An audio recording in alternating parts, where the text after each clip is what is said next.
A 1, 2, 3, 4. Fare thee well, oh Joe Clark, fare thee well, I say. I grew up going to a lot of camps starting when I was a teenager, a lot of music camps, fiddle camps, and it kind of was a big turning point for me in really falling in love with music and finding some people my age to play music with and making some really good friends. I know what!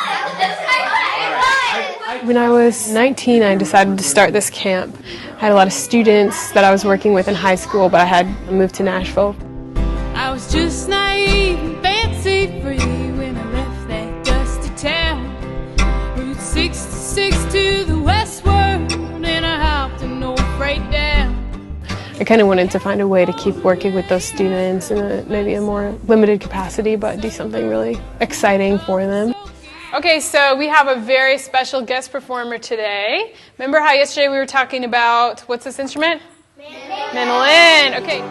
Chorus loud, my bones cross the Blue Ridge Mountain. Shake the floor. Bones cross the Blue Ridge Mountain. Wrote my sister into it and my parents, and we had the first camp at my parents' house. I had maybe 14 kids crammed into that house.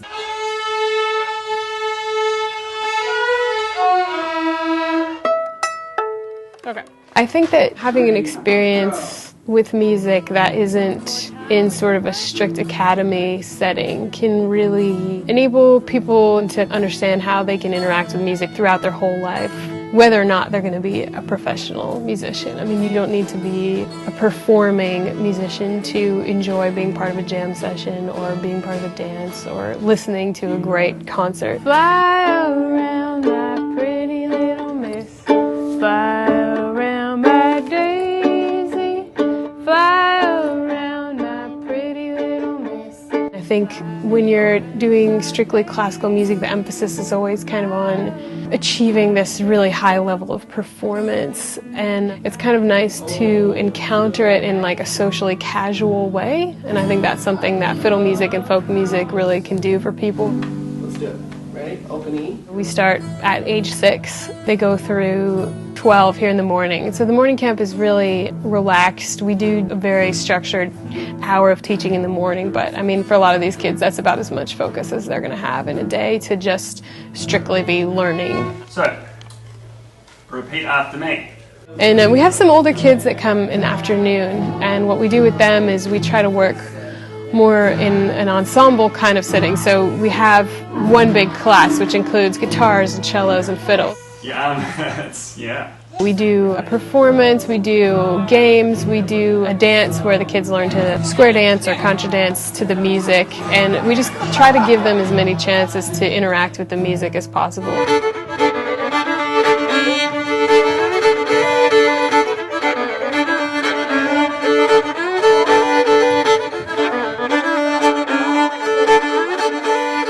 That was one of the big takeaways that I had from going to camps as a teenager, because social dancing is not so much of a thing anymore. You know, you dance with people, but there's not like a group movement to it. That's something that's really fun about these traditional dances. Well, you know, Mike has a really special place in this camp.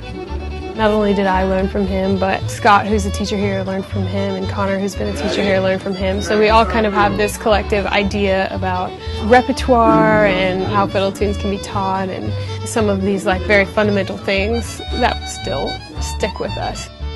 He was the one who kind of got me going to these contests and festivals around the state. That was really cool, because as a kid you kind of need to feel like there's other kids that are doing it that you can really hang out with and relate to. We had him as a guest performer before he passed away, and that was always really special because all the kids, you know, got to kind of encounter his style of teaching, and he had this really cool song that he would always play for them, which was called "Picked Up a Hammer and I Hit Him on the Head." Saw that with a big head enough to holler, picked up a hammer and knocked him in the head, picked up a hammer and knocked him in the head. It's about hitting a bed bug on the head with a hammer and killing it, and just silliness. I have a bunch of kids here on scholarship. access to music education is really extremely important, and it's very expensive. So, we're just going to continue to try to have a lot of fundraising efforts with the camp and make sure that everyone who writes me and says, I need help coming, gets help. We have a show every year for that, and Jeff has been doing a lot of fundraising as well. Jeff Tillotson, he's been kind of making that his thing that he does in honor of Mike, which is really, really special.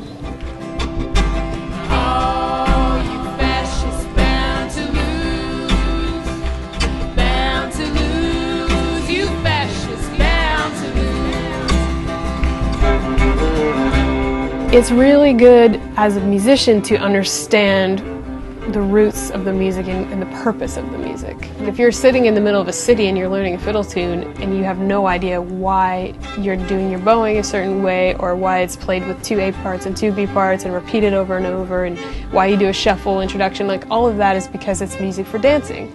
Having the context is it's so important to creating the music, and it's so important to getting joy out of the music, I think. Thank you so much.